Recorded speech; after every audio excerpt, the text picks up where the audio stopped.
Ben Penina Esther. So if I ask you guys, what's one of the most important thing in all of our lives? It's something that we're all sensitive to every millisecond of the day. It's something that makes money. It's something that didn't exist before the world, but HaKadosh Baruch Hu created it. Time. Okay, Bereshis Baratim Est, the fourth letter of the Torah, according to many Mephoshim, Aleph and Taf, is the beginning and the end of the alphabet. That's the concept of time. So, many of you may be familiar with HEC. HEC is far and away the best business school in Paris, probably in Europe for that matter.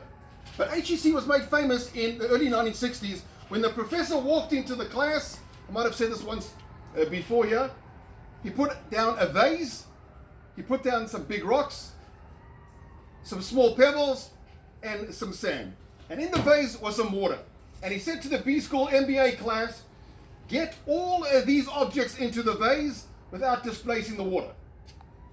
And these guys were trying to figure this thing out. No one could figure this thing out. The professor put the big rocks in first, and then he put the stones, and then the sand. Not a single drop of water was displaced. What he was showing is something that the Torah showed us in this week's Parsha. We see at the end, this is the very last, Bamidbar, it's the very last of the Parsha before we come to Devarim. Gad and Reuven are telling Moshe Rabbeinu that they decided to reside on the other side of the Jordan River. And they said to Moshe Rabbeinu that we'll build our livestock little sheds, and then we'll build our cottages for our children. And Moshe Rabbeinu switched it around when he responded. He said, you'll build your cottages for your children and your pens for your livestock. So Moshe Rabbeinu was telling Klal Yisrael and all of us that one of the most important things about time management, and that is to put the big rocks in first. If you look at any time management course today, it's exactly the opposite.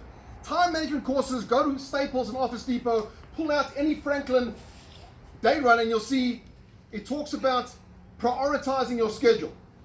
So Moshe Rabbeinu is saying, Faket, we're here in this world to schedule our priorities, to put the big rocks in first. And the big rocks, obviously, the most important things to us, our significant other, our family, the stones, obviously, the things that we have to do to find ourselves, and the sand, where people get lost in the sand with Instagram and the nourish card of this world. Steve Covey used this concept in his best-selling book, First Things First.